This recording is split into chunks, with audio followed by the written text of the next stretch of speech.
خوشخبری یہ ہے ثم تکون خلافت علی منہاج النبوہ، پھر ایک دور آئے گا خلافت علی منہاج النبوہ کا۔ یہ محمد رسول اللہ کی نوید ہے، وہو صادق المصدوق، وہ سچے ہیں، ان کی صداقت پر خود اللہ گواہ ہے، لہذا وہ دور آتا رہے گا، اس میں کسی بھی بندہ مومن کے لیے کسی شک و شبے کی کوئی گنجائش نہیں۔ اگلی حدیث اگلی سنیے، اب جب یہ دور آئے گا تو عالمی ہوگا، جیو ورلڈ آرڈر نہیں ہوگا، جسٹ ورلڈ آرڈر ہوگا۔ یہ نیو ورلڈ آرڈر NWO، حقیقت میں جیو ورلڈ آرڈر ہے JWO، لیکن اسی کو بدلنا ہے جسٹ ورلڈ آرڈر آف اسلام، اور وہ گلوبل ہوگا۔ دو حدیثوں کا تذکرہ کر دوں۔ حضرت ثوبان حضور کے ایک آزاد شدہ غلام تھے، وہ روایت کرتے ہیں، مسلم شریف کی روایت ہے، یہ صحیحین میں فرماتے کہ حضور نے ارشاد فرمایا ان اللہ زوالی الارض فرأیت مشارقها ومغاربها وان امتی سیبلغ ملکها ما زوی لی منها، رواہ مسلم رحمہ اللہ۔ حضور فرماتے اللہ تعالیٰ نے میرے لیے پوری زمین کو لپیٹ دیا، یہاں تک کہ میں نے اس کے سارے مشرق دیکھ لیے، سارے مغرب دیکھ لیے، اور سن لو مجھ سے، ٹیک اٹ فرام می، میری امت کی حکومت ان تمام علاقوں پر قائم ہو کر رہے گی جو مجھے زمین کو لپیٹ کر اور سکیڑ کر دکھا دیے گا۔ گلوبل ہوگی کہ نہیں؟ دوسری حدیث سنیے، یہ پھر مسند احمد ابن حنبل کی ہے۔ حضرت مقداد بن اسود رضی اللہ تعالی عنہ فرماتے ہیں حضور نے فرمایا لا يبقى على ظهر الارض بيت وبر ولا مدر الا ادخله الله كلمة الاسلام بعز عزيز وذل ذليل اما يعزهم الله فيجعلهم من اهلها او يذلهم فيدونون لها۔ یہ ہے حدیث مسند احمد ابن حنبل کی۔ اور حضرت مقداد فرماتے پھر میں نے کہا اچھا تب تو ہو جائے گی وہی بات، وَيَكُونُ الدِّينُ كُلُّهُ لِلَّهِ، دین کل کا کل اللہ کے لیے ہو جائے گا۔ حدیث کا ترجمہ یہ ہے کہ حضور نے فرمایا روئے زمین پر نہ کوئی اینٹ گارے کا بنا ہوا گھر رہے گا، نہ کوئی اونٹ کے بالوں کے بنے ہوئے کمبلوں کا خیمہ رہے گا جس میں اللہ تعالیٰ کلمہ اسلام کو داخل نہ کر دے۔ لیکن یہ داخلہ دو طریقے سے ہوگا، بعز عزیز و ذل ذلیل، یا صاحب عزت کے اعزاز کے ساتھ، یا کسی مغلوب کی مغلوبیت کے ساتھ، یعنی یا تو اللہ تعالیٰ ان کا اعزاز فرمائے گا اور وہ کلمہ اسلام کے خود قائل ہو جائیں گے۔ جب گھر والا خیمے والا اسلام لے آئے گا تو اسلام اس کے گھر میں داخل ہوگا، اس کو بھی عزت نصیب ہوگی۔ وَلِلَّهِ الْعِزَّةُ وَلِرَسُولِهِ وَلِلْمُؤْمِنِينَ، عزت تو حق ہے اللہ کا، اس کے رسول کا اور اہل ایمان کا۔ اور اگر وہ اسلام قبول نہیں کرے گا تو یوت الجزیۃ عن ید وہم صاغرون، چھوٹے ہو کر رہنا پڑے گا، جزیہ دینا ہوگا، اسلام کی بالادستی قبول کرنی ہوگی۔ بتائیے اس کے بعد بھی کوئی شک ہے؟ یہ ہے آسمانی نقشہ۔ یہ اللہ فرما رہے ہیں واللہ متم نورہ ویابی اللہ الا یتم نورہ لیظہرہ علی الدین کلہ ولو کرہ المشرکون، یہ اللہ کا فیصلہ ہے۔ ادھر یریدون لیطفئوا ہے، یہ زمینی نقشہ ہے۔ اب شکل کیا ہے؟ اب میں آپ سے عرض کر دوں کہ ان دونوں کے مابین جو خلا نظر آ رہا ہے، کوئی شخص یقین کے ساتھ نہیں کہہ سکتا کہ اب حالات کا کیا رخ ہوگا، اس لیے کہ ظاہر بات ہے قرآن مجید میں مستقبل کے بارے میں خود حضور سے کہلوایا گیا وَإِنْ أَدْرِي أَقَرِيبٌ أَمْ بَعِيدٌ مَا تُوعَدُونَ۔ لوگوں مجھے معلوم نہیں ہے کہ جس بات کی تمہیں خبر دی جا رہی ہے وہ قریب آ چکا ہے یا دور ہے۔ وَإِنْ أَدْرِي لَعَلَّهُ فِتْنَةٌ لَكُمْ وَمَتَاعٌ إِلَىٰ حِينٍ، اور میں نہیں جانتا، ہو سکتا ہے اللہ کچھ اور مہلت دے دے تمہیں، اور کچھ اور آزمائش جو ہے اس کے لیے تمہارے لیے کوئی اور مہلت عطا فرما دے، ہو سکتا ہے۔ تو میں بھی کسی دعوے سے نہیں کہہ رہا، لیکن دو امکانات ہیں۔ امکان نمبر ایک کیا ہے؟ ابھی عالم اسلام کا ایک سالڈ بلاک ہے جو یہودی ورلڈ آرڈر کی نگاہوں میں کھٹک رہا ہے۔ میں کھٹکتا ہوں دل یزداں میں کانٹے کی طرح۔ اگرچہ ان کی اسٹریٹجی کیا ہے؟ ایک ایک کر کے ان کے حصے بکھرے کر کے تیا پانچا کرو۔ ابھی وہ بلاک کون سا ہے؟ ایران ہے، افغانستان ہے، پاکستان ہے، اور روسی ترکستان سے آزاد ہونے والی جو ریاستیں ہیں، یہ ایک سالڈ بلاک۔ یہ عجمی مسلمان عربی نہیں، عربی گئے، یہ نوٹ کر لیجئے، اس لیے کہ عربوں کو اللہ نے فضیلت دی تھی، محمد ان میں سے تھے صلی اللہ علیہ وسلم، یہ رتبہ بلند ملا جن کو مل گیا، لیکن ساتھ ہی اللہ نے دھمکی بھی دے دی تھی سورہ محمد میں، ان تتولوا یستبدل قوما غیرکم، اگر تم پیٹھ دکھا دو گے اس مشن کو جو ہم نے تمہارے حوالے کیا ہے، تمہیں ہٹائیں گے، کسی اور کو لے آئیں گے۔ اور یہ بات ہو چکی ہے 13ویں صدی عیسوی میں، 1258 میں جب سقوط بغداد ہوا ہے، عربوں کے ہاتھ سے عالم اسلام کی قیادت چھین لی گئی، معزول کر دیا۔ اس کے بعد قیادت کن کے ہاتھوں میں آئی؟ ترکوں کے ہاتھ میں، ترکان تیموری ہندوستان میں، ترکان صفوی ایران میں، ترکان سلجوقی مڈل ایسٹ میں، اور ترکان عثمانی کا تو کہنا ہی کیا ہے، وہ ایشیا مائنر سے چل کر آپ کو معلوم ہے کہ مشرقی یورپ کا کتنا بڑا علاقہ، دی گریٹ آٹومان امپائر اس صدی کے آغاز تک قائم تھی۔ اس صدی میں عجیب عجیب معجزے ہوئے ہیں۔ گریٹ آٹومان امپائر جو 3 بر اعظموں پر محیط، نام و نشان ختم۔ The great U S S R, نام و نشان ختم۔ اب تو روس صاحب ایک ملک کی حیثیت سے رہ گئے۔ یہ اس صدی میں دو اور وقت نہیں ہے میں اور آپ کو کیا بتاؤں، اس صدی میں تو بڑے بڑے عجیب عجوبے ہوئے ہیں، بڑی بڑی 2 عظیم جنگیں ہو چکی ہیں، تیسری جو ہے سر پر کھڑی ہے، دور نہیں ہے، جس کو حدیث میں کہا گیا ہے الملحمۃ العظمی، تاریخ انسانی کی عظیم ترین جنگ، اور وہی صلیبی جنگ جس کا آغاز بوسنیا سے ہو چکا ہے۔ بہرحال اس وقت جو میں کہہ رہا تھا، ورنہ میرے پاس تو یعنی یہ کہ درد دل کہنے کے لیے وقت نہیں ہے، مجھے اپنی بات کو محدود کرنا پڑ رہا ہے، لیکن میں اب آ رہا ہوں اصل موضوع کی طرف، کہ ایک امکان تو یہ ہے کہ اس بلاک میں اسلام کا احیاء ہو، اور اس کے لیے کچھ نویدیں بھی موجود ہیں احادیث نبویہ۔ وہ تو آپ نے سنا ہوگا اقبال کا شعر، میرے عرب کو آئی ٹھنڈی ہوا جہاں سے، میرا وطن وہی ہے، میرا وطن وہی ہے۔ حدیث میں آتا ہے یخرج الناس من المشرق یوقعون للمہدی یعنی سلطانہ، مشرق سے فوجیں نکلیں گی کہ جو کہ مہدی کی حکومت قائم کریں گی۔ یہ مہدی اہل تشیع کے مہدی اور ہیں، ہمارے مہدی اور ہیں۔ اہل تشیع کے عقیدے کے مطابق ان کے بعد میں امام جو روپوش ہو گئے تھے وہ امام مہدی ہیں، وہ ظاہر ہو جائیں گے، ابھی امام غائب ہیں، پھر وہ ظاہر ہو جائیں گے۔ ہمارے نزدیک یہ مہدی پیدا ہوں گے یا ہو چکے ہو، اور یہ ہوں گے حضرت فاطمہ کی نسل ہی سے رضی اللہ تعالی عنہا، لیکن عالم عرب کے اندر پھر ایک طاقت بن کر ابھریں گے، باطل کی قوتوں کے خلاف جہاد کریں گے، لیکن ان کو مدد آئے گی 2 طرف سے، ایک زمینی مدد آئے گی مشرق سے، ایک آسمانی مدد آئے گی، عیسیٰ ابن مریم کا نزول، حضرت مسیح علیہ السلام جو زندہ آسمان پر اٹھائے گئے تھے نازل ہوں گے، اور در حقیقت ان 2 مددوں کے نتیجے میں پھر یہود کا قلعہ کما ہوگا، اور یہی گریٹر اسرائیل ان کا گریٹر گریو یارڈ بن کر رہے گا، عظیم تر قبرستان بن کر رہے گا۔ اس کی بڑی واضح حدیثیں موجود ہیں، اس کی بڑی تفصیلی خبریں موجود ہیں، یہ احادیث کی کتب کے اندر، بدقسمتی سے ہماری اس کی طرف توجہ نہیں۔ ایک تو یہ ہو سکتا ہے، اسی طریقے سے ایک اور حدیث ہے، یخرج من خراسان رایات سود، اور یہ مسلم شریف کی روایت ہے، نوٹ کیجئے گا، نہیں ترمذی شریف کی روایت ہے، یخرج من خراسان رایات سود لا یردها شیء حتی تنصب بإیلیا، اور خراسان حضور کے زمانے میں آج کے افغانستان کا نام ہے۔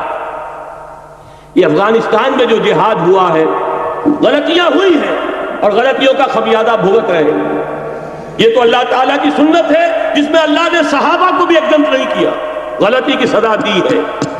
35 صحابہ کی غلطی غزوہ احد میں ہوئی، جہاں سے حکم تھا کہ مت ہٹنا، 50 میں سے 35 ہٹ گئے، نتیجہ کیا نکلا؟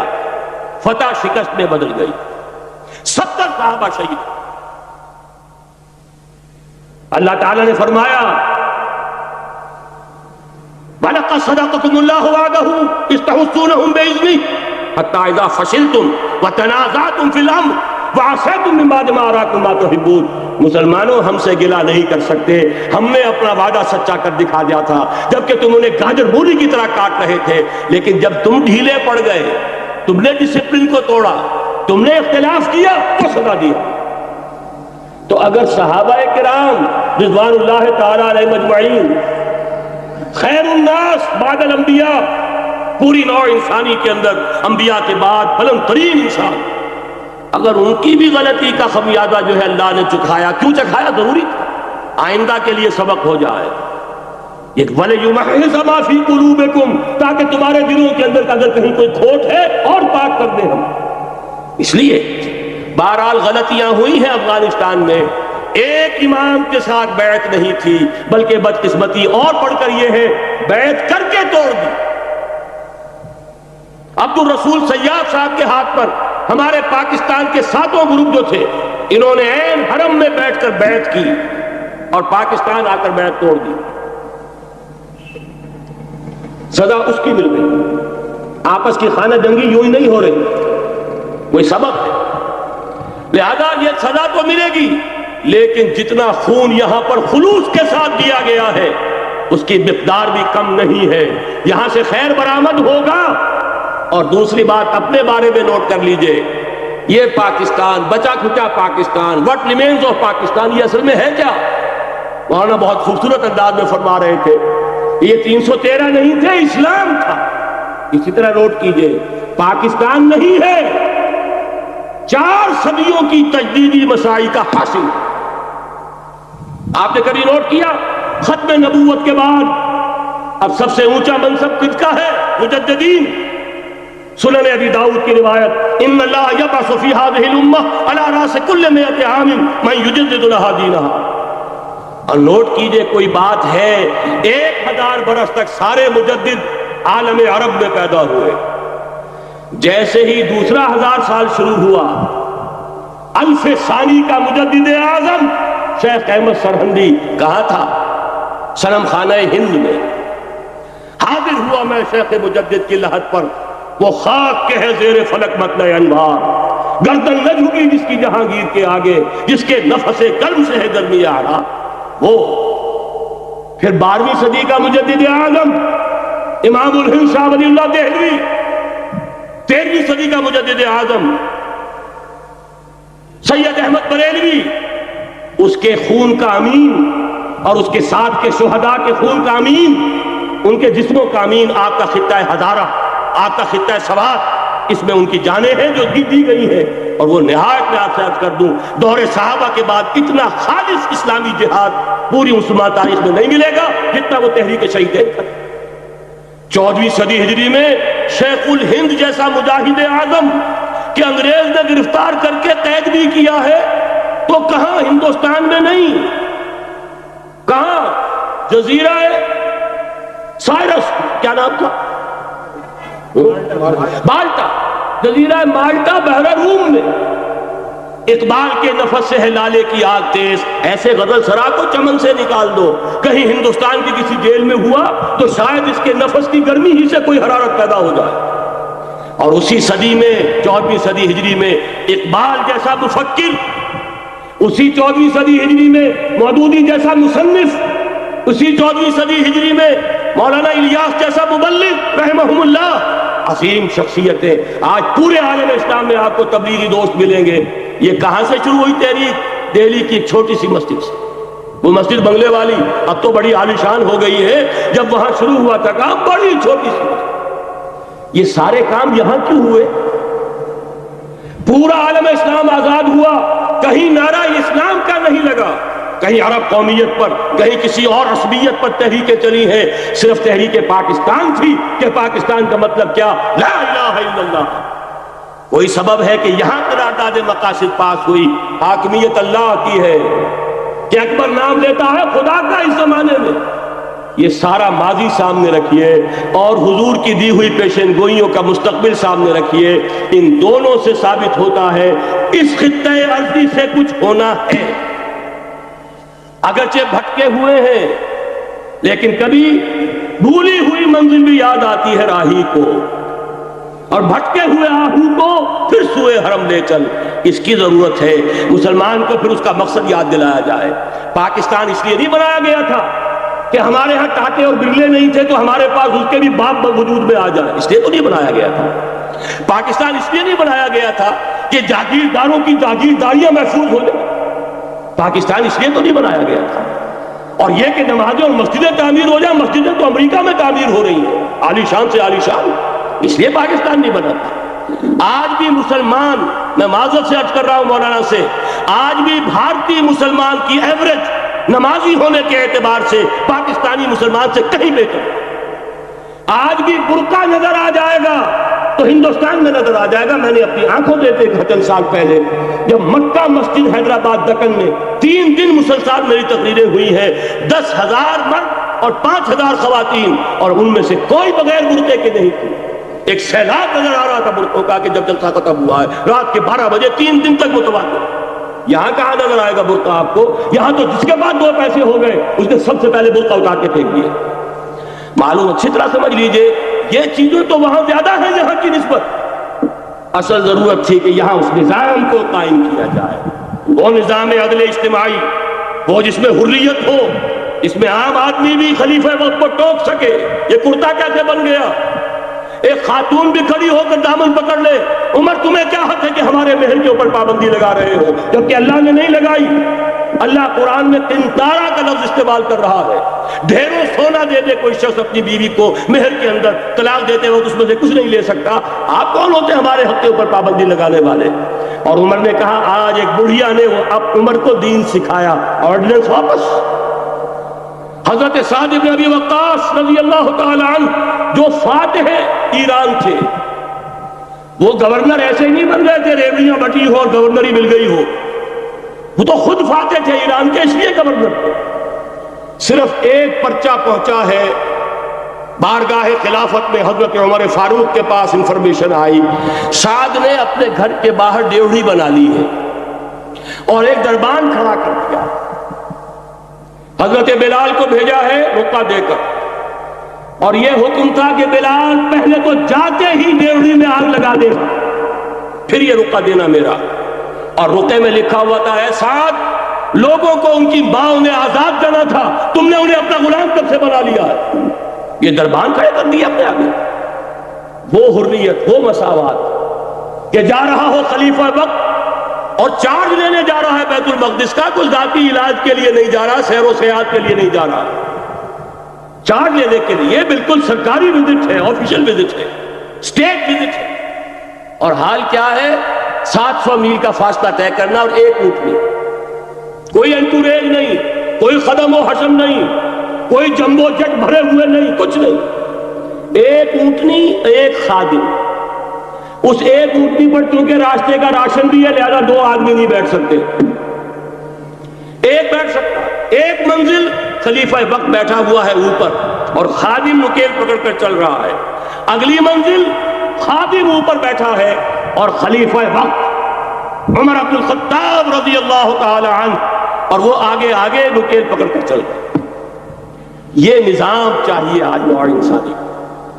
اس کے انتظار میں، اس کی تلاش میں نوع انسانی نے کتنے تجربے کر لیے، کیسی چھلانگیں لگائی. ملوکیت ختم کی، آسمان سے گرا کھجور میں اٹکا. جمہوریت آئی نام نہاد، لیکن وہ سرمایہ دارانہ نظام بن کر آگے سے بڑھ کر لعنت بن گئی. پہلے جاگیردار مسلط تھا، اب سرمایہ دار اور کارخانے دار مسلط ہو گیا. اس سے نکلنے کے لیے دور لگایا، کمیونزم کی طرف گئے، چھلانگ لگائی، اب ایک پارٹی ڈکٹیٹر بن کر بیٹھ گئی. انسان رست از یک بنتا افتاد در بندے دیگر، ایک چیز سے غلامی سے نجات پاتا ہے، دوسری میں پھنس جاتا ہے. اور کیوں؟ کہ وہ نظام عدل اجتماعی جو محمد عربی کو دے کر بھیجا گیا تھا، اس کے کسٹوڈین سوئے ہوئے، اس کے کسٹوڈینز کو اندازہ ہی نہیں. یہ نسخہ تو ہمارے پاس تھا، ہمیں عمل کرنا تھا، دنیا کے سامنے پیش کرنا تھا. پاکستان بنایا اس لیے گیا تھا کہ ہم اس کا ایک نمونہ دنیا کے سامنے پیش کریں گے. قائد اعظم نے فرمایا تھا کہ ہم یہ چاہتے ہیں کہ پاکستان کی صورت میں عہد حاضر میں اسلام کے اصول حریت و اخوت و مساوات کا ایک نمونہ قائم کر کے دکھا. کہاں ہے وہ؟ بھٹک گئے، سو گئے. بہرحال اب بھی وقت ہے، جب تک سانس تب تک آس. میرے عزیز نے تو ڈرایا ہے اور صحیح ڈرایا ہے. اللہ تعالیٰ نے 25 برس انتظار کیا تھا. پہلے عذاب کا کوڑا پھر مارا ہماری پیٹھ پر. وَلَنُذِيقَنَّهُم مِّنَ الْعَذَابِ الْأَدْنَىٰ دُونَ الْعَذَابِ الْأَكْبَرِ، بڑے عذاب سے پہلے چھوٹا عذاب کا مزہ چکھائیں گے. لَعَلَّهُمْ يَرْجِعُونَ، شاید کہ لوٹ آئے. وہ ہم سے 1000 میل کے فاصلے پر ہوا تھا، اگرچہ 93,000 ہمارا کڑیل جوان، جن میں غالباً 43,000 فوجی، اور یہ کہ تقریباً اتنی تعداد میں جو غیر فوجی تھے، وہ اس ہندو کے غلام بنے، قیدی بنے، جن پر 800 برس تک، کہیں 600 برس تک، کہیں 1000 برس تک حکومت کی تھی۔ اتنی بڑی شکست کا کلنک کا ٹیکا ہماری پیٹھ پر پڑا۔ پہلے عذاب کا کوڑا آ گیا تھا، 25 برس ہو گئے تھے قمری حساب سے، نوٹ کر لیجئے، یہ نہ سمجھیے 24.25 برس ہوئے تھے، 24.25 برس قمری حساب سے 25 برس تھے۔ اور اب نوٹ کر لیجئے اگلے 25 برس کے پورے ہونے میں اگلے رمضان کی 27 تاریخ تک صرف مہلت ہے، نصف صدی پوری ہوا چاہتی۔ کوئی عجب نہیں اس عذاب الادنا سے بعد ہم جاگے نہیں، ہوش میں نہیں آئے، کوئی عجب نہیں کہ بڑے عذاب کا کوڑا ہماری پیٹھوں پر برس گیا۔ لیکن مجھے یہ یقین ہے، نوٹ کر لیجئے، اگر یہ دوسرا امکان ہو گیا، خدا نہ خواستہ اللہ کے عذاب کا کوڑا ہماری پیٹھ پر برسا، مجھے یقین ہے اللہ ہندوؤں کو مسلمان بننے کی توفیق دے گا۔ لیکن اسلام کا بول بالا اسی خطے سے تاریخ میں یہ ہو چکا ہے آیا فتنہ تاتار کے افسانے سے، پاسباں مل گئے کعبے کو صنم خانے سے۔ تاتاریوں کے ہاتھوں کروڑوں مسلمان قتل ہوئے، لیکن اسلام نے تاتاریوں کو فتح کر لیا، اور پھر اسلام کا مسلمانوں کا دوسرا دور عروج انہیں تاتاریوں کی مختلف شاخوں کے تحت ہوا۔ وہ تاتاری ہی تو تھے، وہ سارے ہورس، ٹرکش ہورس، ترکان تیموری، ترکان سبوی، ترکان سلجوقی، ترکان عثمانی، وہی تو سٹاک تو وہی ہے آیا فتنہ تاتار کے افسانے سے، پاسباں مل گئے کعبے کو صنم خانے سے۔ اس لیے کہ حضور نے فرمایا مشرق سے ہوگا، جہاں سے فوجی چلیں گی، تو کوئی عجب نہیں۔ بہرحال یہ دو امکانات ہیں، لیکن اس کا فیصلہ تیرے ہاتھوں میں ہے، دل یا بدن، سیدھی بات۔ اگر تو اب بھی ہم ٹھیک ہو جائیں، جاگ جائیں، ہوش میں آ جائیں، قوم یونس کی طرح توبہ کر لے، تو بغیر عذاب کے کوڑے کے رحمت خداوندی ہم پر سایہ کرے گی۔ اگر ہم نہ جاگے تو وہ عذاب کا کوڑا آئے گا۔ یہ نہیں میں کہہ سکتا ان ادریہ قریب بعید ما توعدون، یہ میں نہیں کہہ سکتا، یقین کے ساتھ جانتا ہوں کہ آئے گا، لیکن یہ کہ اس کے بعد بھی یہی سے بول بالا ہوگا۔ اگر ہمارے ذریعے نہیں تو ان کے ذریعے سے، جو ہمیں شکست دے کر پھر اسلام قبول کر لے، لیکن کیوں نہ پہلے ہی راستے پر چلنے کی کوشش کریں۔